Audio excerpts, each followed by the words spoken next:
अब खास कार्यक्रम जहां रिपोर्टर्स लाइव में आपका स्वागत हो चुका है, जिसमें हम खास बात करेंगे प्रदेशों की राजधानियों और शहरों से। हमारे संवाददाता हमारे साथ जुड़ेंगे, जानकारी देंगे कि आखिर क्या उनके शहर की बड़ी खबरें हैं। हमारे साथ ईशा हमारी संवाददाता चंडीगढ़ से जुड़ गई हैं। हमारे UP state head Raghavendra Pratap Singh हमारे साथ जुड़ गए हैं। सबसे पहले राघवेंद्र, आपके पास आती हूँ, क्या आज की बड़ी खबरें रहने वाली हैं जिस पर नेटवर्क 10 की भी नजर रहेगी और दर्शक भी जानना चाहेंगे?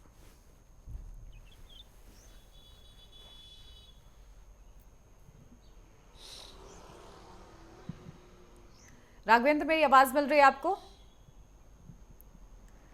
चलिए, शायद राघवेंद्र तक आवाज नहीं जा रही। ईशा, आपके पास आती हूँ, कि क्या बड़ी खबरें आज की? देखिए, जिस तरीके से भारत और पाकिस्तान के बीच 4 दिनों तक युद्ध चला, लेकिन सीज फायर के चलते अब संघर्ष विराम हो गया है। लेकिन यहाँ पर अगर पंजाब के भीतर ही बात करें तो धरपकड़ यहाँ पर जारी है। जासूसी जो करते हैं पाकिस्तान और आईएसआई जो आतंकी संगठन है, उसके लिए उनकी धरपकड़ लगातार यहाँ पर पुलिस की तरफ से की जा रही है। हमने बीते दिनों देखा था कि पानीपत से, हरियाणा के पानीपत से एक जासूस को पकड़ा गया था जो पाकिस्तान को सारी सूचनाएं मुहैया करवाता था, आतंकी संगठन आईएसआई को। और आज की अगर घटनाक्रम की बात करें तो आज जालंधर में एक शख्स को पकड़ा है जिसका नाम मोहम्मद मुर्तजा अली बताया जा रहा है। वो जालंधर के गांधीनगर में पड़ता था। गुजरात पुलिस और पंजाब की जालंधर पुलिस की तरफ से ज्वाइंट ऑपरेशन चलाया गया। इस ज्वाइंट ऑपरेशन के तहत भार्गव कैंप में छापेमारी की गई, जहां से मोहम्मद मुर्तजा अली को गिरफ्तार किया है। इस शख्स की अगर बात करें तो ये गांधीनगर में काफी समय से किराए के मकान में रहता था और ये पंजाब के जरिए जो पाकिस्तानी आतंकी संगठन है आईएसआई, उसे जितनी भी समाचार एजेंसियां हैं या न्यूज चैनल से, उसमें जो भी खबरें, अभी जो युद्ध चला था पाकिस्तान और भारत के बीच में, उसे मुहैया आईएसआई को करवाता था। क्योंकि देखिए, जिस तरीके से भारत ने कई पाबंदियां पाकिस्तान पर लगाई और उसके बाद पाकिस्तान ने भी जितने भी टीवी चैनल्स हैं, एजेंसियां हैं न्यूज़ से संबंधित, उस पर पाबंदी लगा दी थी। तो ऐसे में जो पाकिस्तान है, उसकी जो सेना है या आईएस आतंकी संगठन है, उन्हें यहाँ की जानकारी नहीं मिल पा रही थी कि यहाँ पर क्या घटनाक्रम हो रहे थे। और ऐसे में ये जो शख्स है मोहम्मद मुर्तजा अली, जिसे गिरफ्तार किया गया है जासूसी करने को लेकर, ये आईएसआई को यहाँ के इनपुट देता था। तो इसने अपना एक ऐप बनाया हुआ था जिसके जरिए यहाँ पर जितनी भी खबरें, जितनी भी न्यूज़ एजेंसी और चैनल्स में चलती थी, वो इस युद्ध के दौरान जो अभी हाल ही में हुआ है भारत और पाकिस्तान उनके बीच, वो आईएसआई को मुहैया करवाता था। तो ऐसे में अब उसे गिरफ्तार किया गया है। 4 मोबाइल फोन उससे बरामद हुए हैं, 3 सिम भी उससे बरामदगी की गई है। गुजरात पुलिस उसे यहाँ से सीधा गुजरात लेकर गई है और जहाँ पर उससे आगे गहनता से पूछताछ की जाएगी। यहाँ पर देखिए, कई ऐसे शख्स हैं, कई लोग हैं, चाहे पंजाब की बात करें या जम्मू कश्मीर की बात करें या फिर राजस्थान की या हरियाणा की, लगातार जो आतंकी संगठन हैं, जैश ए मोहम्मद या लश्कर ए तोयबा या आईएसआई, उसके लिए काम करते हुए नजर आ रहे हैं। और भारत में यहाँ पर रहते हुए जासूसी करके जितनी भी इनपुट्स हैं, चाहे आप आर्मी कैंप की बात कर लीजिए, उस एरिया की बात कर लीजिए, क्योंकि हाल ही में भटिंडा से भी एक दर्जी को गिरफ्तार किया है जो जासूसी करता था। और भटिंडा जो आर्मी कैंप है, वहां पर वो दर्जी का काम करता था, उसकी गिरफ्तारी हुई है। वो भी आतंकी संगठनों के लिए काम करता हुआ नजर आ रहा था। तो इन सभी की जो कहीं ना कहीं है धरपकड़ जारी है। और जो पुलिस भी है, वो कहीं ना कहीं जो इनके कनेक्शन हैं, जो तार जुड़ते हुए नजर आ रहे हैं, उसे खंगालने की पूरी कोशिश कर रही है। अभी जिस शख्स को यहाँ पर पकड़ा गया है, मोहम्मद मुर्तजा अली, उसे यहाँ से गुजरात लेकर गई है पुलिस। ज्वाइंट ऑपरेशन था, जालंधर पुलिस के सहयोग के साथ ये गिरफ्तारी हुई है और गुजरात पुलिस यहाँ से लेकर गई है। और दूसरी बड़ी खबर की अगर हम बात करें, देखिए, जिस तरीके से जहरीली शराब पीने से लगातार जो मौत का आंकड़ा है वो पंजाब में बढ़ता जा रहा है। अमृतसर स्थित मजीठा गांव के आसपास का जो एरिया है, वहां पर जहरीली जो नकली शराब है उसको पीने से कई लोगों की मौत हुई है। अब ये आंकड़ा 27 तक पहुंच गया है। और अगर हम सरकारी अस्पताल की बात करें अमृतसर की, तो वहां पर अभी भी 10 लोगों का इलाज चल रहा है, जिसमें से 6 की हालत गंभीर बताई जा रही है। और इसको लेकर विपक्ष लगातार सवाल खड़े कर रहा है। थोड़ी ही देर में चंडीगढ़ प्रेस क्लब में अमृतसर के जो सांसद है जी। गुरजीत औजला, उनकी तरफ से यहाँ पर प्रेस कॉन्फ्रेंस की जाएगी और सवाल दागे जाएंगे पंजाब के मुख्यमंत्री भगवंत मान और मान सरकार के खिलाफ, क्योंकि उनकी तरफ से नशा विरोध युद्ध छेड़ा गया है। और लेकिन यहाँ पर विपक्ष का कहना है कि जो नशा है वो धड़ल्ले से बिकता हुआ नजर आ रहा है और अभी भी जो नकली शराब है वो लगातार बिकती हुई नजर आ रही है। और जो गांव के एरिया हैं वहां पर जो ग्रामीण लोग हैं सस्ती शराब होने के चलते इस नकली शराब को लगातार खरीद रहे हैं और जिसके चलते जो मौत का आंकड़ा है वो यहाँ 27 तक पहुंच गया है। तीसरी अगर बड़ी खबर की बात करें तो देखिए मौसम में बड़ा बदलाव यहाँ पर देखने को मिल रहा है। जिस तरीके से पश्चिमी विक्षोभ अब सक्रिय हो चुका है उसके चलते बीते दिन हमने देखा था कि शाम को किस तरीके से हरियाणा में धूल भरी आंधी जो आई उसका जो असर है राजधानी दिल्ली तक पहुंचा। पूरा एनसीआर उसकी चपेट में था, राजधानी दिल्ली भी। लेकिन रात की अगर बात करें तो पंजाब, हरियाणा और चंडीगढ़ में धूल भरी आंधी यहाँ पर चली है 40 किलोमीटर प्रति घंटा के हिसाब से। और उसके बावजूद यहाँ पर आज लू का अलर्ट जारी किया गया है। जो गर्मी है अपने चरम पर अब पहुंच चुकी है, क्योंकि मई और जून की बात करें तो इसमें जो गर्मी है अपनी पीक पर रहती है। तो ऐसे में हालांकि मौसम विभाग की तरफ से इस बार मानसून को लेकर ये कहा गया है कि मानसून का पूर्वानुमान है कि वो जल्दी आ जाएगा, लेकिन अभी के हालात की बात करें तो लू का येलो अलर्ट जारी है। 40 पार चंडीगढ़ में जो पारा है वो कर चुका है। 42 डिग्री सेल्सियस के करीब इस वक्त अधिकतम तापमान यहाँ पर रिकॉर्ड किया गया है। अगर हम बात करें पंजाब की, पंजाब में भी ऐसी ही स्थिति है और भटिंडा इस वक्त सबसे ज़्यादा गर्म है, जहाँ का अधिकतम तापमान 44 डिग्री सेल्सियस बना हुआ है। इसी तरीके से हरियाणा की भी स्थिति है, लेकिन आज येलो अलर्ट तो यहाँ पर जारी है पंजाब के कुछ जगहों पर और चंडीगढ़ में। लेकिन हरियाणा की अगर बात करें तो हरियाणा के कुछ एरिया में मौसम विभाग का कहना है कि आज बारिश हो सकती है और धूल भरी आंधी भी आ सकती है। जी उन्नति। बिल्कुल, देखिए 3 आपने महत्वपूर्ण और बड़ी खबरें बताई हैं और इस पर लगातार नजर बना के रखिएगा, हमारे साथ बने भी रहिए। राघवेंद्र भी हमारे साथ जुड़े हुए हैं, हमारे यूपी स्टेट हेड। राघवेंद्र, आपके पास आ रही हूँ, क्या बड़ी अपडेट आपके पास उत्तर प्रदेश से जुड़ी हुई, चाहे फिर वो राजनीतिक गलियारा हो, विकास के काम हो या फिर कुछ खलबली मची हो? बिल्कुल उन्नत। तो अगर उत्तर प्रदेश की बात करें तो यहाँ लखनऊ में जिस तरह से मुख्यमंत्री योगी आदित्यनाथ ने एक आदेश जारी किया था कि मिलावटखोरों पर सख्ती बरती जाएगी, तो उसके तहत विभागीय कार्रवाई हुई और जहाँ जहाँ शिकायतें मिली थी वहाँ वहाँ टीम ने छापे मारे और उनके सैंपल लेकर जांच के लिए भेजे गए। वहीं बात करें राजनीतिक गलियारे की, तो जिस तरह से रामगोपाल वर्मा द्वारा जो सपा के कद्दावर नेता हैं उनके द्वारा व्योमिमा सिंह को लेकर के जिस तरह से एक टिप्पणी की गई उनके जात को लेकर के, हरियाणा के रहने वाली हैं, जाट हैं, और एक जो जाति सूचक शब्द उन्होंने उपयोग किया वो चैनल पे नहीं कहा जा सकता है। उसके बाद से मुख्यमंत्री योगी आदित्यनाथ हमलावर हुए और उन पे हमला बोलते हुए देश के 100 रुपये जिस तरह से पराक्रम दिखाया, व्योमिका सिंह पे जिस तरह से उनकी अभद्र टिप्पणी रही, पूरे समाजवादी पार्टी को उन्होंने कटघरे में खड़ा किया।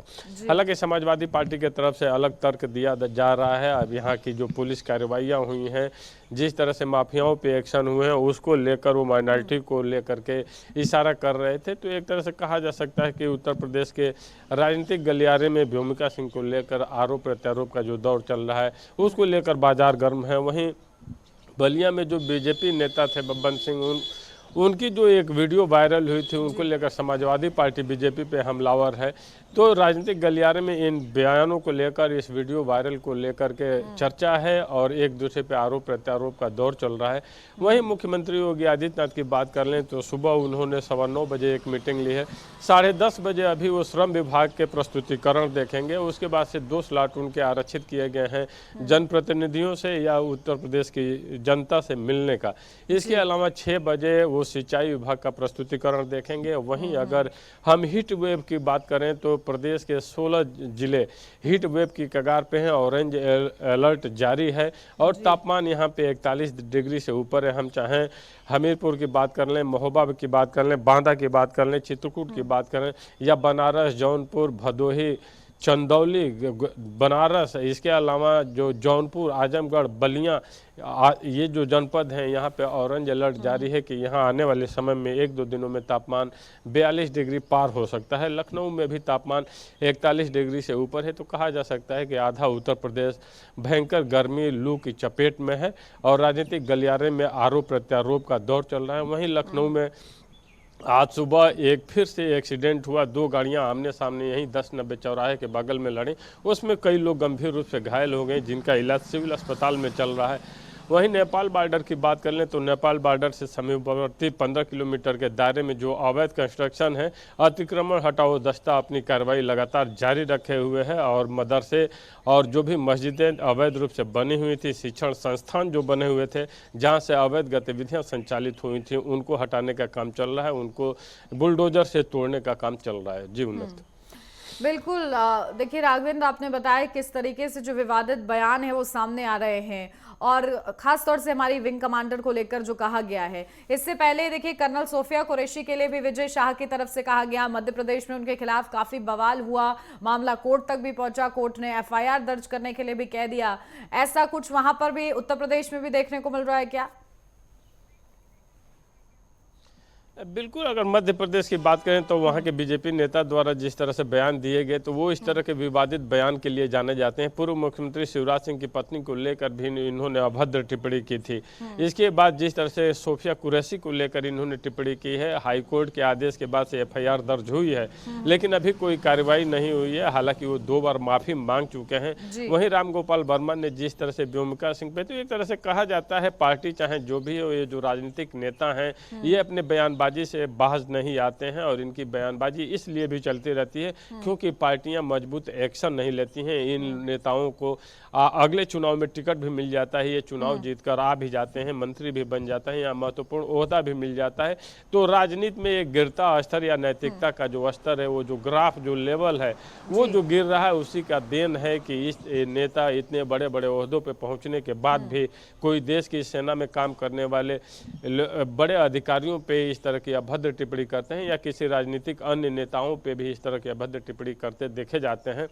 इसे राजनीति का जो एक ह्रास आया है, ये इसको इसी रूप में देखा जाना चाहिए कि इन नेताओं की बदजुबानी इसीलिए चलती है क्योंकि इन पे मजबूत एक्शन राजनीतिक दल नहीं कर पाते हैं। बिल्कुल। और देखिए कहीं ना कहीं पार्टियों को भी स्टैंड लेने की जरूरत है क्योंकि देश का ये फिर मामला हो जाता है और यही मांग देखिए बीजेपी से मध्य प्रदेश में की जा रही है, तो यही उम्मीद अब समाजवादी पार्टी से उत्तर प्रदेश में भी की जा रही है कि वो कहीं ना कहीं दबाव बनाए और माफी मंगवाएं, क्योंकि वहां पर मांगी गई है माफी। आपके पास आ रही हूँ ईशा, क्योंकि आपने बड़ी महत्वपूर्ण जानकारी दी कि किस तरीके से जो हमारा जो स्पाई है, जो लगातार आईएसआई को सूचना दे रहा था, वो गिरफ्तार हुआ है। यकीनन ये बड़ी उपलब्धि है क्योंकि लगातार हमने देखा था किस तरीके से निशाना पाकिस्तान बना रहा था। ऐसे में सीमाओं को सुरक्षित तो कर लिया गया, लेकिन अब आंतरिक सुरक्षा की भी बात है जो कि कहीं ना कहीं सेंध लगाते हुए कुछ ऐसे ही लोग मिल जाते हैं, तो उसको लेकर किस तरीके से संदिग्धों पर पैनी नजर रखी जा रही है प्रशासन की तरफ से?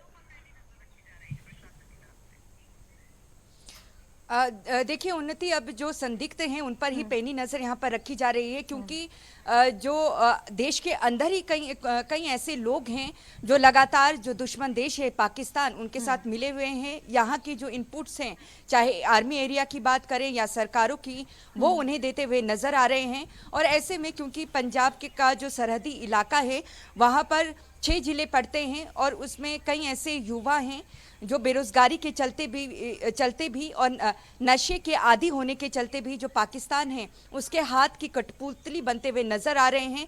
लगातार यहाँ पर ड्रोन और अवैध हथियार की बरामदगी हो रही है। जो सरहदी इलाकों में पड़ते गांव हैं, वहाँ पर खेतों में भी ड्रोन और जो ड्रग्स मनी हैं या फिर हथियार हैं, वो पुलिस को यहाँ पर बरामदगी उनकी हो रही है। यहाँ पर बीएसएफ के पास पंजाब की अंतर्राष्ट्रीय सीमा की अगर बात करें तो 553 किलोमीटर अंतर्राष्ट्रीय सीमा पाकिस्तान के साथ पंजाब की लगती है। 6 जिले इसमें पड़ते हैं और 50 किलोमीटर का जो दायरा है वो बीएसएफ के अधीन आता है और उसके बाद पंजाब पुलिस। तो ऐसे में अब बीएसएफ और पंजाब पुलिस दोनों ही मिलकर कहीं ना कहीं इनको जो लगातार ड्रोन के जरिए जो हथियार है उसकी सप्लाई जम्मू कश्मीर या दूसरे राज्यों के लिए कर रहे हैं। यहाँ के युवा उनको लगातार पकड़ते हुए नजर आ रहे हैं। और इसके साथ ही जो बड़ी बात है वो ये है कि आईएसआई जो आतंकी संगठन है, लश्कर ए तोयबा या जैश ए मोहम्मद या पाकिस्तानी सेना, उन्हें जो आर्मी कैंप है उनके संबंधित जितनी भी गुप्त जानकारियां हैं वो देते नजर आ रहे हैं। लेकिन यहाँ पर जो सबसे ज़्यादा सोचने वाली बात है वो ये है कि आर्मी कैंप के अंदर ही जो जो रखे गए हैं काम करने के लिए, वो यहाँ पर जासूसी करते हुए नजर आ रहे हैं पाकिस्तान के लिए।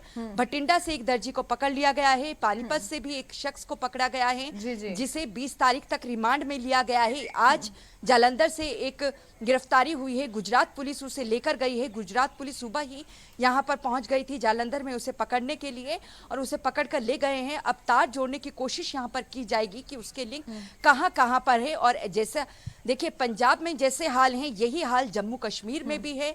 जम्मू कश्मीर के ही जो स्थानीय निवासी हैं, जिस तरीके से पंजाब के स्थानीय निवासी पैसों की लालच में पाकिस्तान की सहायता कर रहे हैं, उन्हें भारत के इनपुट्स दे रहे हैं, सेना के इनपुट्स दे रहे हैं, ऐसा ही जम्मू कश्मीर में भी देखने को मिल रहा है। जो वहाँ के स्थानीय निवासी हैं वो पाकिस्तान और आतंकियों के हाथ में खेलते हुए नजर आ रहे हैं।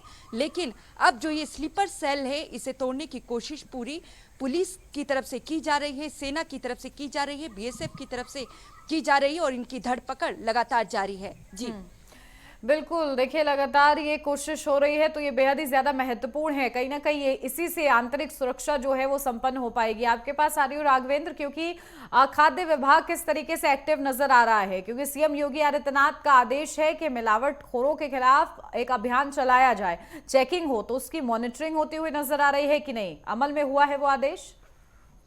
बिल्कुल उन्नत, कल से ही इस पे मॉनिटरिंग शुरू है, एक्शन शुरू है। विभाग द्वारा जहाँ जहाँ शिकायतें मिली थी, जो भी महत्वपूर्ण उस तरह के संस्थान थे जहाँ पे चाहे तेल की दुकानें हों, घी की हों, मिठाई की हों, वहाँ पे छापेमारी की गई और वहाँ का सैंपल लेकर भेजा गया है जांच के लिए। तो अब जांच के बाद से उस पर आगे की कार्रवाई होगी। और अगर कहा जाए तो फूड विभाग इस समय बिल्कुल लखनऊ में ही नहीं, पूरे उत्तर प्रदेश में सक्रिय हो गया है। और जहाँ पे भी शिकायतें थीं, जहाँ की शिकायतें मिल रही थी, वहाँ छापेमारी की गई है। वहीं एक महत्वपूर्ण खबर बहराइच से रही। सालार गाजी के दरगाह पे जो मज़ार पे हमेशा 15 मई को मेला लगता था, तो मेला न लगे उसके लिए जो रीट दाखिल हुई थी, उसमें आज लखनऊ बेंच में सुनवाई होनी है कि मेले लगेंगे आगे कि नहीं लगेंगे। इसके अलावा इलाहाबाद हाई कोर्ट की आज एक महत्वपूर्ण टिप्पणी आई है कि कोई भी जो मुस्लिम है दूसरी शादी वो तभी करे जब पहली पत्नी को भी बराबर एक समान सम्मान दे सके, उसको जीविकोपार्जन दे सके। तो एक तरह से कहा जा सकता है कि फूड विभाग की तरफ से तो एक्शन हो ही रहे हैं। यहाँ का हाई कोर्ट भी लगातार सक्रिय दिखाई दे रहा है। जो भी मुद्दे कोर्ट में जा रहे हैं, चाहे वो मुस्लिमों की शादी को लेकर के हों, जो 2-3 शादियां करते हैं, या फिर सालार गाजी के मज़ार पे जो मेला लगता था हर बार 15 मई को, उसको लेकर हो, तो देखा जाए कि अब सालार गाजी के दरगाह पे मेला लगेगा या नहीं, आज कोर्ट का क्या निर्णय आता है, ये भी उत्तर प्रदेश के लिए बहुत महत्वपूर्ण है, क्योंकि वो मेला बेहद खास माना जाता था। हर साल 15 मई को ये मेला लगता था। जी उन्नत, बिल्कुल, देखिए क्या फैसला आता है ये देखना होगा। ईशा, आपके पास आ रही हूँ, क्योंकि अमृतसर में जिस तरीके से हम लोगों ने देखा कि जो जहरीली शराब है उसका कहर देखने को मिला, और ऐसे में जो प्रशासनिक स्तर पर कार्रवाई की गई है अधिकारियों के खिलाफ, क्या वो काफी गुजर रही है? क्योंकि इतने लंबे समय से वहां पर ड्रग्स का रैकेट हो या जहरीली शराब हो, इसके अड्डे आखिर कैसे विकसित हो रहे हैं, कैसे सप्लाई हो रहा है, मासूम जिंदगियां जा रही हैं, इसको लेकर प्रशासन कितनी गंभीरता दिखा रहा है? बिल्कुल, देखिए जो नकली शराब रैकेट में लोग संलिप्त हैं, उनकी धरपकड़ यहाँ पर जारी है। एक जो क्योंकि नकली शराब की अगर बात करें तो मेथनॉल में पानी मिलाकर ये नकली शराब बनाकर लोगों को दिया जा रहा था, और मेथनॉल की मात्रा ज़्यादा होने के चलते ही मजीठा और आसपास के गांव के लोगों की जान गई है। 6 लोगों की हालत अभी भी गंभीर है। 10 लोग, कुल मिलाकर 10 इस वक्त जिनका उपचार अस्पताल में चल रहा है, जिसमें से 6 की हालत गंभीर बताई जा रही है। मौत का आंकड़ा आगे और भी बढ़ सकता है। लेकिन यहाँ पर देखिए इसका ठीकरा भी केंद्र सरकार पर आम आदमी पार्टी सरकार ने फोड़ा है, क्योंकि पंजाब में मान सरकार है, आम आदमी पार्टी की सरकार है। इनका कहना है कि जो मेथनॉल है वो दिल्ली से खरीदा गया था, और इस मेथनॉल की जो बिक्री है उस पर केंद्र सरकार रोक लगाए, ताकि मेथनॉल की बिक्री ना हो सके और इसे शराब के जरिए आगे ना बेचा जाए। यहाँ पर जो मजीठा के आसपास के लोगों की मौत हुई है वो मेथनॉल की ज़्यादा मात्रा के चलते हुई है। लेकिन नकली शराब देखिए मेथनॉल से तो बनाई जा रही है, इसके अलावा जो दूसरे पदार्थ हैं उसका सहारा भी नकली शराब बनाने के लिए उसका प्रयोग किया जा रहा है। और इसके लिए जो भट्टियाँ लगाई गई हैं वो खेतों के आसपास जंगलों में लगाई गई है। इसके अलावा नकली शराब बनाकर सतलुज दरिया जो नदी है उसके नीचे भी उसके जो कनस्तर है उसको नकली शराब बनाने के बाद उसे छुपाया गया है, ताकि बाद में इसे जो आसपास के गांव के ग्रामीण इलाकों के लोग हैं या मजदूर हैं उन्हें बेचा जा सके। क्योंकि जिस शराब की अगर बात करें वो ज़्यादा महंगी होने के चलते जो ग्रामीण लोग हैं वो थैली में और गिलास में उसे अपने गांव में लेते हुए नजर आ रहे हैं। और पुलिस की तरफ से अभी भी और या फिर प्रशासन की तरफ से कहा तो जा रहा है कि हम धरपकड़ यहाँ पर जारी है, सख्त जो शिकंजा है इन पर कसा जाएगा। लेकिन अभी भी गांव के लोग अगर ग्रामीण इलाकों में आप जाएंगे तो वहाँ पर क्योंकि जो ग्रामीण इलाकों के जो लोग हैं उनकी तरफ से भी कई वीडियो वहाँ पर बनाई गई है जहाँ पर नकली शराब बेची जा रही है। लोग थैलियों में भरकर उसे लेते हुए नजर आ रहे हैं जो दिहाड़ी मजदूरी का काम करते हैं। ऐसे में पुलिस को सख्त एक्शन लेना यहाँ पर जरूरी है। आप सुप्रीमो अरविंद केजरीवाल इस वक्त पंजाब में मौजूद हैं। पंजाब के नवा शहर से नशा मुक्ति अभियान बड़े स्तर पर आज वो लॉन्च करने वाले हैं। पंजाब के मुख्यमंत्री भगवंत मान के साथ मिलकर नशा मुक्ति अभियान का लॉन्च तो वो कर रहे हैं, लेकिन जो नशा है अभी भी धड़ल्ले से बेचा जा रहा है। नकली शराब की अगर बात करें वो भी अभी धड़ल्ले से यहाँ पर बेची जा रही है। और ये पहला मामला नहीं है कि नकली शराब पीने से मौत का आंकड़ा 27 तक पहुंचा हो। 2024 में ऐसे ही मौतें हुई थी। इससे पहले जब कैप्टन सरकार थी उस दौरान भी नकली शराब पीने से 100 से अधिक लोगों की मौत हुई थी। तो जिस तरीके से पंजाब के ऊपर तो फिल्म भी देखिए बनाई गई है उड़ता पंजाब, जिसको लेकर हालांकि आपत्ति भी जताई गई थी, लेकिन सच किसी से छिपा नहीं है कि यहाँ के जो युवा हैं या लोग हैं सरहदी इलाकों में, चाहे आप यहाँ की चंडीगढ़ की भी खास तौर से बात कर लीजिए, आप हरियाणा भी अछूता नहीं है, जो युवा पीढ़ी है वो बहुत ज़्यादा नशे के आदी होते जा रहे हैं। जी बिल्कुल। अब देखिए किस तरीके से, क्योंकि मान सरकार ने वादा तो कर दिया था कि नशा मुक्त बनाएंगे प्रदेश को, लेकिन अब उसमें क्या कदम उठाए जाते हैं देखना होगा। आपके पास आ रही हूं राघवेंद्र, क्योंकि हाल ही में योगी कैबिनेट की बैठक भी हुई थी, महत्वपूर्ण प्रस्तावों पर मोहर भी लगी, और ऐसे में उस पर किस तरीके से इंप्लीमेंट करती हुई सरकार नजर आ रही है, विभागों में क्या जोश? बिल्कुल, अगर योगी कैबिनेट की बात कर लें तो जिस तरह से आदेश जारी किए गए ग्रामीण से लेकर औद्योगिक विकास तक, तो कहा जा सकता है कि हर विभाग तो पहले से सक्रिय ही है, लेकिन मुख्यमंत्री की जो मंशा है 1 ट्रिलियन इकानमी की अर्थव्यवस्था बनाने के लिए सारे विभाग उसी पे काम करते हुए देखे जा रहे हैं। हर विभाग पूरे मुस्तैदी से लगा हुआ है कि प्रदेश की अर्थव्यवस्था कैसे बढ़े, कैसे आर्थिक विकास हो। इसीलिए मुख्यमंत्री योगी आदित्यनाथ लगातार लॉ एंड ऑर्डर को लेकर कानून व्यवस्था की समीक्षा करते रहते हैं, और जितने भी संगठित अपराध थे उनकी कमर तोड़ने का काम किया। जितने भी अपराधी माफिया थे, पेशेवर माफिया थे, उन पे कार्रवाइयाँ हुई, बुलडोजर की कार्रवाइयाँ हुई। जो भी अवैध अतिक्रमण लोग किए थे माफिया, उनसे वो भूमि छुड़ाई गई। तो कहा जा सकता है कि जो भी कैबिनेट के फैसले हुए हर विभाग पूरे मुस्तैदी से लगा हुआ है। हम चाहे औद्योगिक विकास की बात कर लें, सिंचाई विभाग की बात कर लें, या कृषि विभाग की बात कर लें, या पर्यटन विभाग की बात कर लें, हर विभाग अपनी अर्थव्यवस्था को बढ़ाने के लिए, ताकि वो भी अपना महत्वपूर्ण अंश 1 ट्रिलियन इकानमी की अर्थव्यवस्था में दे सके, उसके लिए प्रयासरत है। और योगी आदित्यनाथ भी लगातार प्रतिदिन 1 या 2 विभागों का प्रस्तुतिकरण, समीक्षा बैठक कर रहे हैं इस समय, ताकि कोई भी विभाग सुस्त न हो। इस पे सीएम योगी की नज़र बनी हुई है, और मुख्यमंत्री की मंशा है कि जल्दी से जल्दी प्रदेश की अर्थव्यवस्था को 1 ट्रिलियन की इकानमी बनाई जाए। जी बिल्कुल, और देखिए उसके अनुरूप किस तरीके से उत्तर प्रदेश में काम होता है राघवेंद्र, इस पर आप नजर बना के रखिएगा। बहुत शुक्रिया आपका। ईशा हमारे संवाददाता लगातार हमारे साथ बनी हुई हैं, और हमारे संवाददाता अजहर हुसैन भी हमारे साथ जुड़ गए हैं जम्मू कश्मीर से। अजहर, आपके पास आ रही हूं, क्योंकि जम्मू कश्मीर के फिजा में इस वक्त क्या है, क्या चल रहा है? सीमाओं पर तो शांति है, लेकिन लोग क्या कर रहे हैं? सब कुछ पहले जैसा होता हुआ नजर आ रहा है कि नहीं? क्योंकि कई जगह पर देखा गया स्कूल भी खोले गए हैं, क्या तस्वीरें? देखिए उन्नति, अगर हम आज दिन के हवाले से बात करें, लगातार पिछले 72 घंटों के बाद में जो है एलओसी पे काफी शांति है, शांतिपूर्ण जो है वो देखने को मिल रहा है। लेकिन वहीं दूसरी जानिब से एजुकेशन जो director of education, school education की तरफ से एक बड़ा बयान सामने आया है कि वो इस प्रकार से कि जितने भी बॉर्डर क्षेत्र एरिया में जितने भी स्कूल्स थे, चाहे वो प्राइवेट स्कूल या गवर्नमेंट स्कूल थे, वो सब बंद हो चुके थे। हालांकि आहिस्ता आहिस्ता बारामूला क्षेत्र में कुछ एक स्कूल जो है धीरे धीरे खोल गए थे, लेकिन एक बड़ा बयान सामने आया कि 19 यानी मंडे के दिन से सारे स्कूल जो है वो खुल जाएंगे, क्योंकि इन स्कूलों को तब जाके बंद किया गया था जब एलओसी पे काफी गोलाबारी हो रही थी, और उसके बाद में पेरेंट्स ने भी डिमांड की थी, और टीचर्स की सेफ्टी और बच्चों की सेफ्टी के लिए ये स्कूल तब से लेके जो है बदस्तूर जो एलओसी सटीक वाले इलाके हैं उनमें बंद किए गए। लेकिन एक बड़ा बयान सामने आया है आज सुबह के 19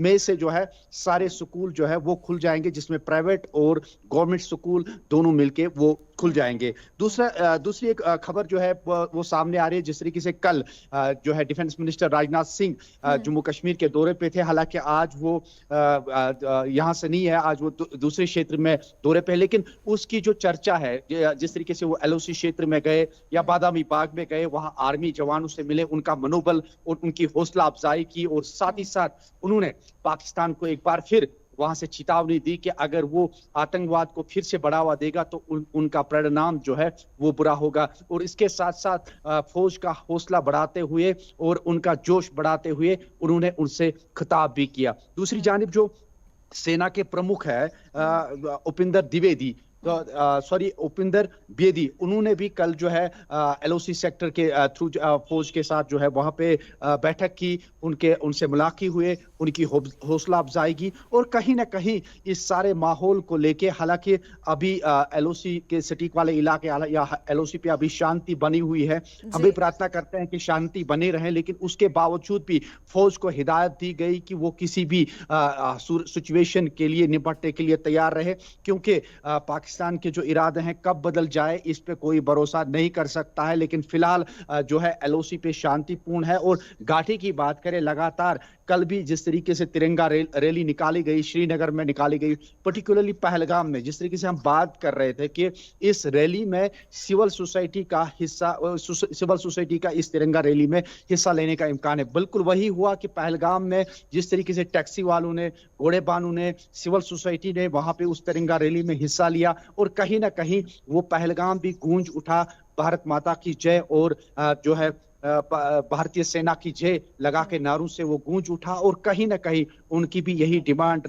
थी कि जो है सिक्योरिटी फराहम किया जाए टूरिस्ट डेस्टिनेशन में। हालांकि आज की डेट में तकरीबन 48 जो टूरिस्ट डेस्टिनेशन है वो अभी जुज़वी तौर पे उनको बंद रखा गया है कि जब तक कि मज़ीद सिक्योरिटी ना बढ़ी जाए। तो फिलहाल इस तिरंगा रैली का भी खासा असर जम्मू कश्मीर में देखने को मिला। और सबसे बड़ी बात जो कल जो लाल चौक श्रीनगर में ये तिरंगा रैली निकाली गई, कहीं ना कहीं ये भी एक जो है खुश आइंद वाली बात है। और कहीं ना कहीं तो धीरे धीरे जो है जम्मू कश्मीर के फिजा जो है वो धीरे धीरे वो जो जिंदगी है, मामूल की जिंदगी, वो पटरी पे लौटनी शुरू हो गई है। और डिमांड भी यही है कि जितने भी टूरिस्ट डेस्टिनेशन है वहां पे सिक्योरिटी फराहम की जाए। तो ये कुछ एक अहम खबरें थी जम्मू कश्मीर से। अगर हम मौसम के हवाले से बात करें, हालांकि लगातार जिस तरीके से मौसम में खुशगवार मौसम, हालांकि रात के समय में थोड़ी सी मौसम में चेंजिंग होती है, और रात समय में हमने देखा कि जम्मू के कई एक इलाकों में जो है काफी तेज हवाएं चली। हालांकि उससे कोई नुकसान नहीं हुआ, लेकिन लोग थोड़े से घबरा गए। और कहीं ना कहीं जो पूरे जम्मू कश्मीर का आज का मौसम है, हालांकि ये मौसम जो टूरिस्टों के लिए बड़ा सटीक माना जाता था, बड़ा स्पेशल माना जाता था, लेकिन हालात के पस मंजर जो है टूरिस्ट डेस्टिनेशन अभी खाली पड़े हैं। लेकिन ओवरऑल अगर हम देखेंगे, किसानों के लिए ये मौसम जो है बड़ा महत्वपूर्ण माना जाता है, और किसान इस मौसम का लुत्फानंदोज उठाते हैं और अपना काम कर रहे हैं। जी उन्नति। बिल्कुल, देखिए किस तरीके से जम्मू कश्मीर में सब कुछ पहले जैसा होता हुआ नजर आ रहा है, यानी कि फिजा में शांति है, ये बेहतर बात है। ईशा, आपके पास आ रही हूँ क्योंकि आपने बताया कि वहां भटिंडा में सबसे ज्यादा तापमान दर्ज किया जा रहा है। क्या उपाय वहां पर किए जा रहे हैं, क्योंकि गर्मी वहां बहुत ज्यादा तेज पड़ती है और अलर्ट भी जारी किया गया है, तो उसके अनुरूप क्या सावधानियां बरती जा रही हैं?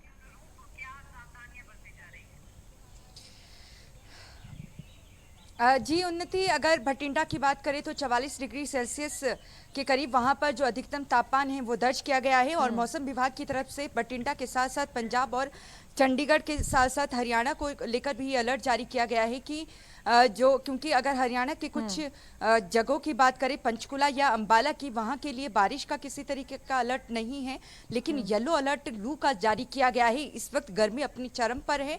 बठिंडा से मात्र 2 डिग्री सेल्सियस कम है चंडीगढ़ का तापमान। यहाँ पर 42 डिग्री सेल्सियस के करीब अधिकतम तापमान दर्ज किया गया है।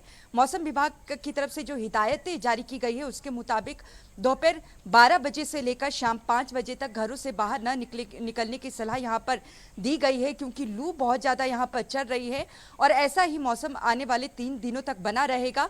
और मौसम विभाग की तरफ से जो यहाँ पर चेतावनी जारी की गई है उसमें अगर स्पेशली अगर हम चंडीगढ़ की बात करें तो यहाँ पर जो तापमान है वो मौसम विभाग के अनुसार कल यानी कि शनिवार तक का जो यहाँ पर अलर्ट जारी किया गया है उसके मुताबिक 44 डिग्री सेल्सियस तक जा सकता है यहाँ का तापमान। लेकिन इसी के साथ देखिए मौसम में तब्दीली भी यहाँ पर एकदम से देखने को उन्नति मिलती है। जो पूर्वानुमान मौसम विभाग का रहता है वो कई बार सटीक तो बैठता है, लेकिन कई बार वैसा नहीं बैठता है जैसा मौसम में तब्दीली देखने को मिल रही है।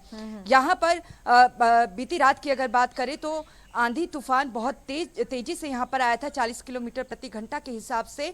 आने वाले अगर हम 19, 20, 21 की बात करें उसके लिए मौसम विभाग ने ये चेतावनी जारी की है कि 40 से 60 किलोमीटर प्रति घंटा के हिसाब से आंधी तूफान आ सकती है। लेकिन बीते रात जिस तरीके से मौसम बदला है पंजाब, हरियाणा, चंडीगढ़ में, वैसा माना जा रहा है कि जिस तरीके की गर्मी यहाँ पर पड़ रही है, उमस और लू यहाँ पर चल रही है, उसके बाद एकदम से तब्दीली भी देखने को मिल सकती है। ग्लोबल वार्मिंग के चलते, जलवायु परिवर्तन के चलते ही ये मौसम में बदलाव देखने को मिल रहा है, जिसका पूर्वानुमान लगाना भी मौसम विभाग के लिए कहीं ना कहीं बहुत मुसीबत का सबब बनता हुआ नजर आ रहा है। हालांकि कुछ उनके जो पूर्वानुमान है वो सटीक बैठते हैं, लेकिन कुछ बिल्कुल सटीक नहीं बैठते हैं। तो हालांकि आज लू का अलर्ट जारी किया गया है। अगर मौसम में तब्दीली देखने को मिलती है, बारिश होती है, तो कहीं ना कहीं इससे लोगों को राहत जरूर मिलेगी।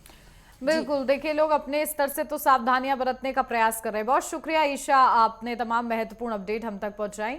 हमारे साथ हमारे वरिष्ठ संवाददाता राजकुमार चौधरी भी जुड़ गए हैं। राजकुमार, देखिए अभी तक तो हमारे साथ जो रिपोर्टर जुड़े, मैंने सबसे प्रदेश का हाल लिया, लेकिन आपसे मैं देश का हाल लेना चाहूंगी, क्योंकि जिस तरीके से खलबली मची हुई थी, भारत के भीतर पूरा विपक्ष एकजुट था और ये कह रहा था कि भाई अमेरिका क्यों बीच में आया, क्यों मध्यस्थता कराई गई।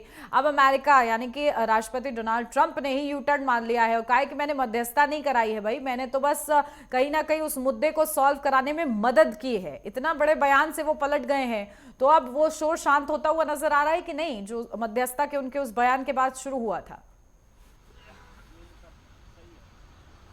देखिए उन्नति, ये जो है ये सियासत है और सियासत में कभी भी जो हालात हैं उन हालातों को सामान्य होने देना नहीं चाहता विपक्ष। जिस तरीके से पाकिस्तान के साथ तनावपूर्ण माहौल रहा वो पूरी दुनिया ने देखा, पूरे देश ने देखा, और उसमें निश्चित तौर पर विपक्ष की जितनी तारीफ की जाए उतनी कम है। भारतीय जनता पार्टी की तरफ से बाकायदा एक प्रेस कॉन्फ्रेंस की गई। उनके बहुत प्रखर जो प्रवक्ता हैं संबित पात्रा, उन्होंने इसमें राहुल गांधी और उसका भारतीय जनता पार्टी के, मतलब मैं इतने लंबे समय से भारतीय जनता पार्टी के जो केंद्रीय कार्यालय है उसमें हम लोग कवर कर रहे हैं, लेकिन पहली बार ऐसा देखा जब संबित पात्रा उनकी प्रशंसा करते हुए दिखे और ये दिखा कि भाई विपक्ष जो है, जिस तरीके से विपक्ष ने एकजुट होकर हिंदुस्तान का साथ दिया है, आवाम का साथ दिया है, सेना का साथ दिया है, सरकार का साथ दिया है, निश्चित तौर पर उस पर उनकी तारीफ की जानी चाहिए। लेकिन जैसे ही ये ऑपरेशन खत्म हुआ है, मतलब ऑपरेशन तो अभी खैर जारी है, लेकिन युद्ध के हालात जो हैं उसमें सीज फायर जिस तरीके से पाकिस्तान ने घुटने टेके वो पूरी दुनिया ने देखा, पूरी दुनिया उसमें स्तब्ध है। अमेरिका जैसे देश जो है वो कहीं ना कहीं, अमेरिका के राष्ट्रपति ने जिस तरीके से अपने बयान को पलटा है और उन्होंने निश्चित तौर पर अगर इसको कहा जाए तो इस पर खेद व्यक्त किया है, अगर एक शब्द में अगर इसका इस्तेमाल किया जाए, क्योंकि कई बार शब्दों की बड़ी महत्वता होती है और जुबान है, कई बार शब्द निकल जाते हैं। तो स्वाभाविक तौर पर उन्होंने स्पष्ट तौर पर उसको जो सहयोग था उसको एक मदद की जो संज्ञा दी है उसमें निश्चित तौर पर उनकी सराहना होनी चाहिए। लेकिन ऐसी स्थिति में भी अगर राजनीतिक तापमान गर्म है, क्योंकि बिहार के चुनाव अब सर पे हैं और कल राहुल गांधी जिस तरीके से बिहार में गए और बिहार में जाके उन्होंने एक जो है अपने कार्यक्रम कि बिना अनुमति के कार्यक्रम में जाने का प्रयास किया, उन पर एक FIR भी दर्ज हुई है उनके और उनके 20 सहयोगियों पर। तो स्वाभाविक तौर पर सियासत जो है वो बढ़नी लाजमी है, क्योंकि बिहार के चुनाव हैं और ये जो इस समय प्रकरण है, इस पूरे प्रकरण को विपक्ष जो है वो गर्म करके रखना चाहता है। और कहीं ना कहीं ये पूरा जो युद्ध का जो एक सिनेरियो बन गया था और इस पर वापस होते हुए जब पाकिस्तान ने घुटने टेके हैं, उसकी प्रशंसा करने की बजाय खामियां निकालना विपक्ष का काम है। और विपक्ष मुझे लगता है कि अपनी नैतिक जिम्मेदारी से पीछे नहीं हटेगा। लेकिन एक इसमें इसी बीच अब सरकार ने एक बड़ा निर्णय लिया है।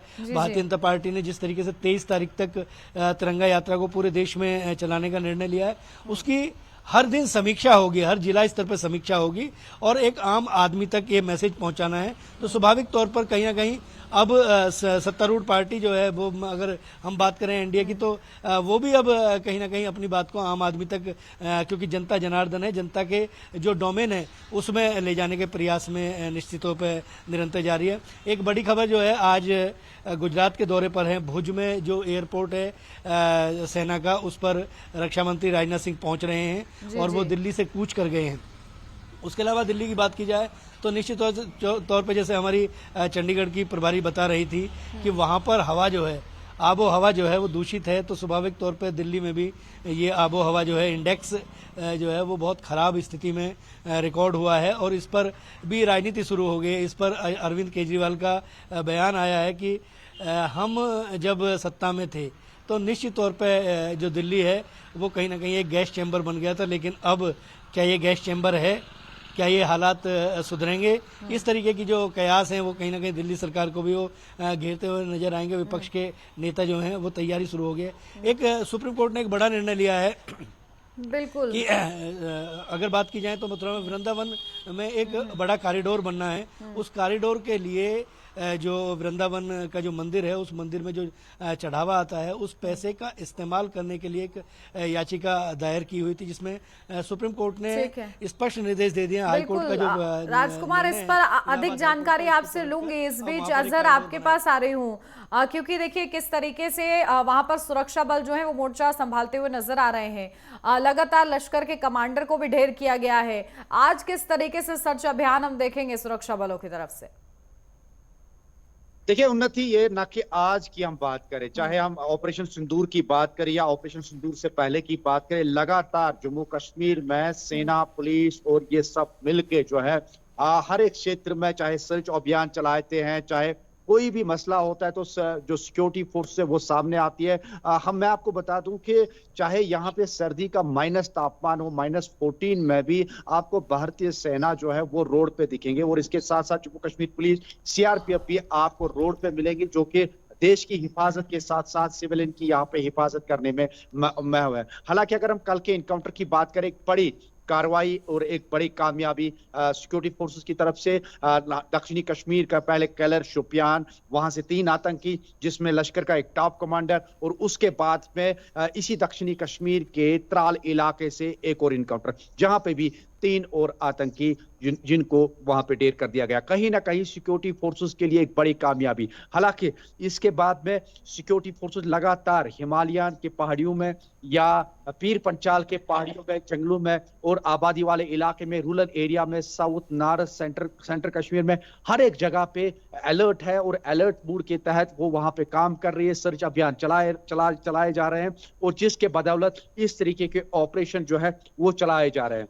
हालांकि कल जब ऑपरेशन हुआ, काफी सारा जो फुटेज है वो सामने आया, ड्रोन फुटेज सामने आया, किस तरीके से वो आतंकी जो है सामान से लेस, उसके पास में 47 और बाकी चीजें जो थी एमिनेशन लेके वो वहां पे छुपा था। हालांकि सिक्योरिटी फोर्सेस, जब उनको पहले सिक्योरिटी फोर्सेस को इतला मिली कि वहां पे कुछ मिलिटेंट थे, बाद में सिक्योरिटी फोर्सेस ने पहले वहां पे सर्च अभियान किया और सर्च अभियान के दौरान वो जो सर्च अभियान है वो एनकाउंटर में तब्दील हुआ। लेकिन यहाँ पे एक बात देखने वाली बात है, जिस तरीके से हम कल भी बात कर रहे हैं, आज भी बात करनी जरूरी होगी कि सेना का जो सबसे महत्वपूर्ण हिस्सा है, सबसे महत्वपूर्ण जो लक्ष्य है हिफाजत, सिविलियन की हिफाजत। और यहाँ पे भी आप देख सकते हैं कि जब इनकाउंटर स्टार्ट होता है सबसे पहले यही देखा जाता है कि कोई सिविल डैमेज ना हो जाए। हालांकि ये जो इनकाउंटर है कल एक गुंजान वाले एरिया में हुआ और वहां पे भी सबसे पहले वहां पे इवैक्यूएट किया गया, सिविलियन को वहां से इवैक्यूएट करके फिर इनकाउंटर शुरू हुआ। और इस इनकाउंटर के बाद में 3 आतंकी को ढेर कर दिया गया। हालांकि इस इनकाउंटर में ज्यादा देर नहीं लग पाता है। हालांकि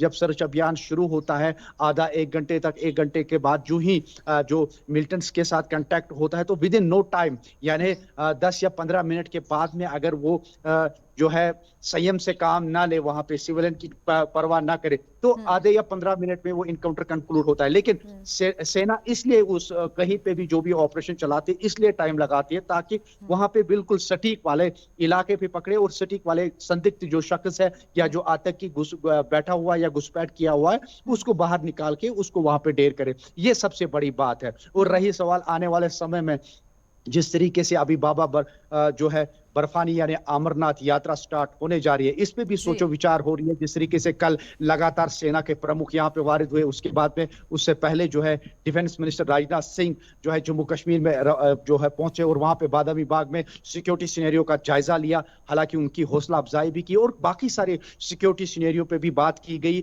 और कहीं ना कहीं आने वाले समय में हमें लग रहा है कि सिक्योरिटी फोर्सेस के लिए एक कड़ा रुख होगा आतंक के खिलाफ, और हो भी रहा है। और वो ऑपरेशन लगातार हम देख रहे हैं कि लगातार रात के समय में जब पूरा देश सोया हुआ होता है और हमारा जवान इन्हीं पीर पंचाल के जंगलों में, इन्हीं हिमालयन के पहाड़ों में, माइनस में, प्लस में या राजस्थान में वो वहां पे खड़ा है और देश की सुरक्षा में लगा हुआ है। तो कहीं ना कहीं सिक्योरिटी फोर्सेस की इस सुरक्षा की वजह से ही ये सारे प्रोग्राम जो है वो आयोजित कर रहे हैं और इसी तरीके से देश का हर एक नागरिक जो है चैन की सुकून रात में सोता है। उन्नति बिल्कुल, और देखिए इसीलिए रक्षा मंत्री भी पहुंचे और कहीं ना कहीं मनोबल बढ़ाया है उन जवानों का जो कि लगातार सीमाओं की रक्षा के लिए डटे हुए हैं। देहरादून से हमारे संवाददाता उपेंद्र सिंह राणा भी हमारे साथ जुड़ गए हैं। उपेंद्र, आपके पास आ रही हूं क्योंकि उत्तराखंड में 4 धाम की यात्रा भी चल रही है। किस तरीके से सुगम यात्रा हो रही है श्रद्धालुओं की, क्या तस्वीर वहां से?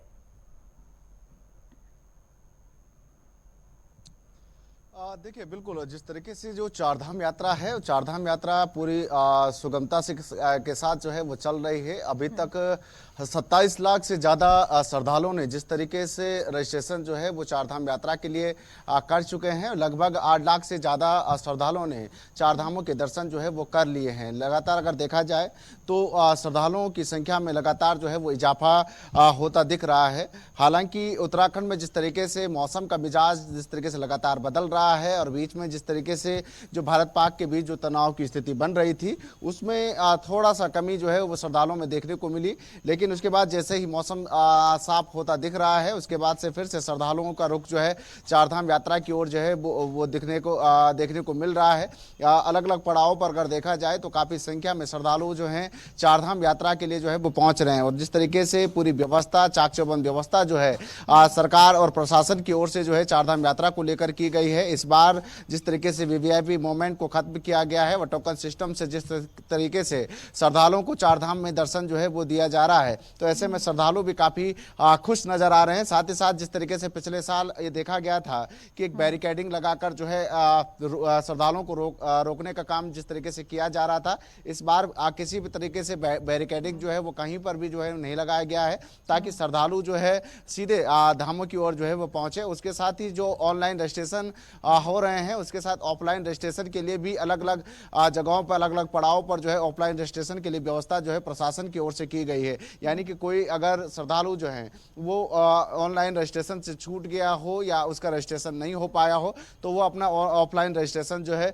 कर सकता है। तो यानी कि तमाम जो व्यवस्थाएं हैं वो सरकार की ओर से जो है वो की गई है। पिछले साल जिस तरीके से जो अव्यवस्थाएं 4 धाम यात्रा को लेकर जो देखी गई थी, इस बार पूरी सुगमता के साथ जो है वो 4 धाम यात्रा जो है वो की जा रही है। दूसरी अगर बड़ी खबर की अगर बात की जाए तो जिस तरीके से आज धामी कैबिनेट की एक अहम बैठक है, 11 बजे से कैबिनेट बैठक होगी और ऐसे में पूरी तैयारी जो है कैबिनेट के लेकर की गई है। धामी की अध्यक्षता में जो कैबिनेट बैठक होनी है और आज कई सारे अहम प्रस्तावों पर जो है वो मोहर लग सकती है। जिस तरीके से उपनल कर्मियों को नियमितीकरण की मांग काफी लंबे समय से जो है वो की जा रही है, उसको लेकर जो है आज कैबिनेट में चर्चा हो सकती है। दूसरा, जिस तरीके से योग नीति को लेकर जो है आज बैठक में चर्चा होगी, क्योंकि आयुष विभाग ने पूरा मसौदा जो है वो तैयार कर लिया है और साथ ही विधायी की ओर से भी इस पर जो है वो चर्चा हो सकती है। उनकी ओर से भी मंजूरी जो है वो मिल गई है।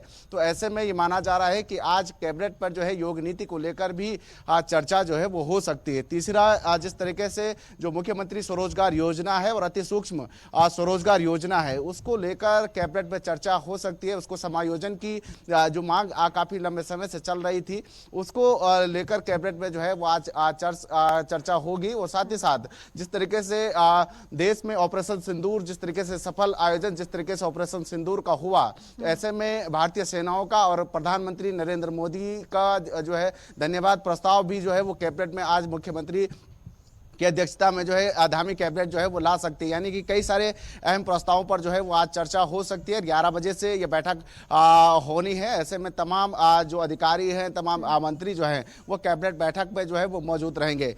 तीसरी अगर बड़ी खबर की अगर बात की जाए तो जिस तरीके से मुख्य सचिव आनंद बर्धन की ओर से एक जिस तरीके से निर्देश जारी किए गए थे कि कोई भी सचिवालय के अंदर हो या तमाम सरकारी कार्यालयों में जो सरकारी कर्मचारी हैं वो अधिकारी हैं, वो समय पर जो है लेट लतीफा जो है कई बार जो है वो देखने को मिलते थे। ऐसे में बायोमेट्रिक हाजिरी लगाने की जो नियम जो सरकार ने जारी किया है, ऐसे में अभी भी कई सारे ऐसे कर्मचारी और अधिकारी हैं जो अभी भी 9:45 के बाद जो है या 10 बजे के बाद जो है कई सारे कर्मचारी अधिकारी जो है ऑफिसों में पहुंच रहे हैं। ऐसे में उन्होंने सख्त हिदायत दी है कि महीने में अगर 3 दिन से ज्यादा अगर कोई जो है अब्सेंट या लेट लतीफा करता हुआ अधिकारी अगर पाया जाता है तो उस पर जो है अनुशासनात्मक कार्रवाई जो है वो की जाएगी। महीने में पहले दिन अगर कोई लेट अधिकारी अगर आता है तो उसको मौखिक तौर पर जो है उसको बताया जाएगा कि किस तरीके से लेट लतीफा जो है वो आपके द्वारा किया गया है। उसके बाद दूसरे दिन भी अगर दूसरी बार भी अगर कोई अधिकारी कर्मचारी अगर लेट लतीफा होता है तो उसको जो है वो नोटिस के जरिए जो है उसको समझाया जाएगा। और तीसरी बार इसी तरीके की गलती करने पर जो है उन पर अनुशासनात्मक कार्रवाई जो है वो की जाएगी। यानी कि अब अधिकारी और कर्मचारी जो सरकारी दफ्तरों में जिस तरीके से लेट लतीफे के जरिए जो है वो पहुंचते थे, उन पर जो है वो कार्रवाई करने के दिशा निर्देश जो है मुख्य सचिव की ओर से आदेश जो है वो जारी कर दिए गए हैं। तमाम जिलाधिकारियों को भी निर्देश जारी कर दिए गए हैं कि अपने अपने जिलों में भी इस तरीके के कोई अधिकारी कर्मचारी अगर पाए जाते हैं तो उन पर जो है जल्द कठोर से कठोर कार्रवाई जो है वो की जाए। चौथी अगर बड़ी खबर की अगर बात की जाए तो मौसम जिस तरीके से लगातार करवट बदल रहा है और मौसम विभाग की ओर से चेतावनी भी जारी की गई है। और आज भी अगर बात की जाए तो प्रदेश के कई हिस्सों में हल्की से मध्यम बारिश होने के साथ ही तेज हवाओं के चलने की संभावनाएं जो है मौसम विभाग की ओर से जारी किया गया है। जिस तरीके से देखा जाए तो आज देहरादून में भी मौसम जो है वो शुष्क बना हुआ है, काले बादल जो है वो छाए हुए हैं और तेज हवाएं जो है वो सुबह से चल रही है। साथ ही जो प्रदेश के जो पहाड़ी जिले हैं, चाहे उत्तरकाशी, चमोली, रुद्रप्रयाग और कुमाऊं के बागेश्वर, पिथौरागढ़, अल्मोड़ा, इन जगहों की और बात की जाए तो यहां पर भी हल्की से मध्यम बारिश होने की संभावनाएं जो है वो जताई गई हैं। तो ऐसे में मौसम विभाग की ओर से कहा गया है कि वेदरकास्ट देखकर ही घर से बाहर निकलें। और क्योंकि जिस तरीके से तेज हवाओं के चलने की जिस तरीके से बात मौसम विभाग की ओर से की गई है कि 70 किलोमीटर प्रति घंटे की रफ्तार से जो है तेज हवाएं जो है वो चल सकती है और सुबह से जिस तरीके से अगर देखा जाए तो हवाएं चल रही है। तो ऐसे में सभी को सतर्क रहने के दिशा निर्देश भी मौसम विभाग की ओर से जो है वो जारी किए गए हैं। बिल्कुल, देखिए किस तरीके से उत्तराखंड में, क्योंकि यात्रा भी जारी है, मौसम का भी आप अनुमान बता रहे हैं, आज कैबिनेट की क्या बैठक होनी है महत्वपूर्ण वो भी आपने बताया है। आऊंगे आपके पास भी, अजहर आपके पास आती हूँ, क्योंकि वहां पर पर्यटकों का क्या हाल है, क्योंकि देखिए जिस तरीके से हालात थोड़े से सामान्य होने की ओर आगे बढ़ रहे हैं, क्या पर्यटक भी वापस लौटते हुए नजर आ रहे हैं? देखिए, उन्नति धीरे धीरे जो है सामान्य की ओर ये जो जिंदगी है वो वापस लौटनी पटरी पे लौटना शुरू होगी। लेकिन अगर हम पर्यटक स्थलों की बात करें, जिस तरीके से हम बात कर रहे थे, नियर अबाउट जो है 48 यानी 48 डेस्टिनेशन, टूरिस्ट डेस्टिनेशन ऐसे हैं जिनको फिलहाल के लिए बंद कर दिया गया है, टूरिस्टों के लिए बंद कर दिया गया है। वहां पे जो है बिल्कुल 0% वहां पे टूरिस्ट जाते हैं। लेकिन जहां पे बाकी टूरिस्ट डेस्टिनेशन की बात करें, जिसमें डल लेक है, गुलमर्ग है, पहलगाम है, ये सारे जो डेस्टिनेशंस है वहां पे काफी गिरावट और कमी देखने को मिल रही है। हालांकि वहां पे जो जितने भी बिजनेस एसेट है, चाहे वो होटलियर्स है, चाहे वो घोड़े पान है, चाहे कोई भी जो नौजवान जो इससे वाबस्ता है, उनकी साफ तौर पे डिमांड है कि यहाँ पे सबसे पहले सुरक्षा की जाए, सिक्योरिटी के कड़े इंतजाम होने चाहिए और उसके बाद में जो टूरिस्ट है वो यहाँ पे आ जाए। हालांकि टूरिस्ट कई एक जो टूरिस्ट आते हैं उनके वो बिल्कुल खुश नजर आते हैं, उनको कोई सिक्योरिटी का कोई थ्रेट मालूम नहीं होता है, लेकिन उसके बावजूद भी जिस तरीके से पहलगाम में ये अटैक हुआ है जिसमें हमारे जो है 28 नागरिकों की जो जान चली गई है, तो उसके बाद में कहीं ना कहीं पूरे देश में एक जो है एक फिजा चली, जिसके पास ऐसे टूरिस्ट डेस्टिनेशन में काफी सारे जो टूरिस्ट है वो नहीं आ पा रहे हैं। हालांकि काफी सारे जो टूरिस्ट है जिनका एडवांस बुकिंग था उन्होंने कैंसिल करवाई, होटल्स में उन्होंने बुकिंग करके रखी थी उन्होंने कैंसिल करवाया। लेकिन जब हमारी उनसे बात हो रही है, जो भी अभी वारदे कश्मीर होते हैं, जो भी कोई इक्का दुक्का यहाँ पे टूरिस्ट होता है, वो साफ तौर पे खुश नजर आते हैं, लेकिन कहीं ना कहीं एक तनाव माहौल जो है वो अभी भी दिख पा रहे हैं। हालांकि अगर हम पहलगाम अटैक से पहले की बात करें, पूरे जम्मू कश्मीर की एक अलग सूरत थी, हर एक क्षेत्र की, हर एक टूरिस्ट डेस्टिनेशन की। हालांकि टूरिस्ट जो है काफी खचाखच भरे हुए थे। हमारे कुछ जवान जो थे लाल चौक में, जो कश्मीरी जवान थे, वो काफी भावुक भी हुए थे कि उन्होंने एक ही नारा दिया था कि टूरिस्ट हमारी जान है। तो ये चीजें दर्शाती है कि आने वाले समय में, हालांकि धीरे धीरे अब जिंदगी वापस पटरी पे लौट आ रही है, लेकिन ये तवक्का है और ये भरोसा है सिक्योरिटी फोर्स के ऊपर कि आने वाले समय में धीरे धीरे वो जो है वो स्थिति फिर से पैदा होगी, दोबारा से जो टूरिस्ट का जो रश है वो फिर से देखने को मिलेगा। लेकिन फिलहाल के लिए टूरिस्ट का जो रश था वो बहुत कम यहाँ पे पूरे जम्मू कश्मीर में देखने को मिल रहा है। दूसरी जानिब अगर हम अमरनाथ यात्रा की बात करें, तो अमरनाथ यात्रा होने के बाद में ये आशंका लगाई जा रही है कि उसके बाद में टूरिस्टों का फिर से रश बढ़ना शुरू हो जाएगा। जी उन्नति। बिल्कुल, देखिए 22 तारीख की वो घटना जो कि कहीं ना कहीं भारत की आत्मा पर हमला थी, और ऐसे में उस जख्म को भरने में वक्त लगेगा, लेकिन किस तरीके से वहां के आवाम जो है पर्यटकों का दोबारा से वेलकम के लिए तैयार होती है देखना होगा। ठीक है उपेंद्र, आपके पास आ रही हूँ, किस तरीके से यातायात व्यवस्थाएं कैसे सुचारू चल रही हैं, क्योंकि अक्सर देखा जाता है कि बड़ी समस्या होती है, ट्रैफिक की समस्या होती है, रूट डाइवर्जन में लोगों को परेशानियों का सामना करना पड़ता है, और मौसम भी खराब है, तो इसको देखते हुए क्या वहां पर निगरानी रखी जा रही है, क्या सुझाव?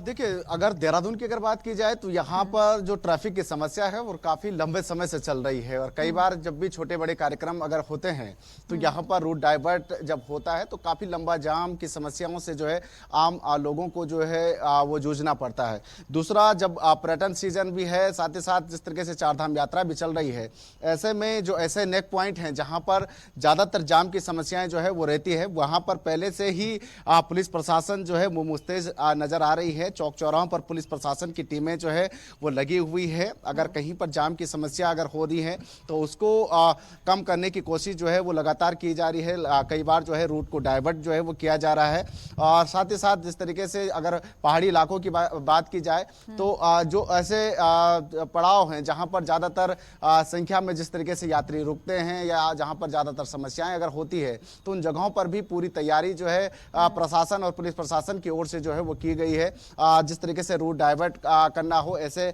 नेक पॉइंट जहां पर ज़्यादातर ऐसी समस्याएं हैं कि रूट डाइवर्ट ना हो और इस तरीके की जो है जाम की समस्याएं जो है वो बनती है, तो ऐसे में सिंगल विंडो जो है वो वहाँ पर बनाया गया है कि एक तरफा जो है कि ऐसे जो है यात्रियों को जो है वो भेजा जा रहा है, यानी कि ताकि यात्रियों को किसी प्रकार की कोई परेशानी ना हो। साथ ही साथ देहरादून में जिस तरीके से जो मसूरी में जिस तरीके से पर्यटक घूमने के लिए आते हैं, चक्राता में घूमने के लिए आते हैं, तो यहाँ पर भी थोड़ा सा रस जो है वो बना हुआ रहता है। तो ऐसे में यहाँ पर भी व्यवस्थाएं जो है पुलिस प्रशासन की ओर से जो है वो की जा रही है। हालांकि ये जरूर है कि जिस तरीके से मौसम लगातार करवट बदल रहा है और साथ ही साथ इस तरीके से जो बीच में जो स्थिति रही है, ऐसे में थोड़ा सा कमी जो है यहाँ पर देखने को मिला, क्योंकि तेज बारिश के चलते जिस तरीके से मसूरी में भी कैंपटी फॉल में जिस तरीके से पानी का बहाव तेज हो गया था, ऐसे में वहां पर भी थोड़ा सा लोग डरे हुए थे, पर्यटक डरे हुए थे। ऐसे में जब बारिश की स्थिति जब बन रही है, थोड़ा सा पर्यटक कम आ रहे हैं। लेकिन ये जरूर है कि जैसे जैसे स्थिति साफ हो रही है और अब जैसे भी स्कूलों की छुट्टियां जब बच्चों की रहेगी, तो ऐसे में अब ज्यादातर जो श्रद्धालु हो या पर्यटक हैं वो जो है मसूरी और चारधाम यात्राओं के रुख जो है वो करते हुए दिखाई देंगे। तो ऐसे में माना जा रहा है कि तब जो है वो ज्यादातर जाम की समस्याएं जो है वो रहेगी। लेकिन उसके बावजूद भी पुलिस प्रशासन पूरी तैयारी जो है वो पूरी तैयारी जो है उनके द्वारा जो है वो की गई है। तमाम चौक चौराहों पर जो है पुलिस प्रशासन की टीमों को जो है वो लगाया गया है, खासतौर पर उन जगहों पर जहां से जो है रूट डाइवर्ट करना हो या जहां से जो है चारधाम यात्रा हो या पर्यटनों के जिस तरीके से जाने का जो रास्ता है, वहां पर ज्यादातर मुस्तैदी जो है पुलिस प्रशासन की ओर से जो है वो की गई है। बिल्कुल, तो देखिए लगातार व्यवस्थाएं जो हैं सुचारू रूप से तैयार की गई हैं और इसीलिए जो श्रद्धालुओं की यात्रा है वो सुगम होती हुई नजर आ रही है। अजहर, आपके पास आ रही हूँ क्योंकि वहां पर जो एरिया है वहां पर कई ऐसी जगहें हैं जहां पर निर्माण कार्य चल रहे हैं। ऐसे में क्या वो सुचारू रूप से अभी चल पा रहे हैं या उस पर फिलहाल के लिए रोक है? बिल्कुल उन्नति, अगर हम एलओसी के सटीक वाले इलाके की बात करें, जब वहां पे हाल ही में जिस तरीके से वहां पे नुकसान हुआ है शेलिंग से, फायरिंग से, जिस तरीके से शेलिंग हुआ है, हालांकि काफी सारे जो मकान है वो दह गए हैं फायरिंग की वजह से। सबसे पहले उनको रिहेबिलिटेट करने की कोशिश की जाएगी। लेकिन एलओसी के जितने भी सटीक वाले इलाके जहां पे अभी भी जो तामीर तरक्की का जो काम चल रहा है उसमें हालांकि बाधा आई है, लेकिन मेन सिटीज में जो भी काम चल रहे हैं उसमें इन हालात में कोई भी बाधा नहीं हो पा रही है। कल भी हम ग्राउंड जीरो में थे और हमारे साथ में कुछ जो है बड़े ऑफिसर साथ में थे। हमने देखा उन्होंने काफी सारी जगहों का निरीक्षण किया, काफी सारे जो काम चल रहे थे, चाहे वो हॉस्पिटल्स के काम चल रहे हैं, स्कूल्स के काम चल रहे हैं, बिल्कुल वो अपने मामूल के मुताबिक चल रहे हैं। लेकिन जो भी एलओसी के सटीक वाले इलाके हैं वहां पे अभी थोड़े से उसमें रुकावट बनी पड़ी है, क्योंकि एक तरफ से अगर हम स्कूल जहां पे प्रभावित हुआ है, स्कूल के बच्चे जहां पे प्रभावित हुआ, उनकी तालीम जहां पे प्रभावित हुई है, लेकिन दूसरी जानिब से वहां पे काफी सारे बाकी बिजनेस एस्टेब्लिशमेंट पे असर पड़ा है। और इसी तरीके से देखिए दोबारा से ये तमाम जो तस्वीर है वो सामान्य किस तरीके से होती है पूरी तरीके से देखना महत्वपूर्ण रहेगा। बहुत शुक्रिया आप दोनों का ही हमारे साथ जुड़ने के लिए।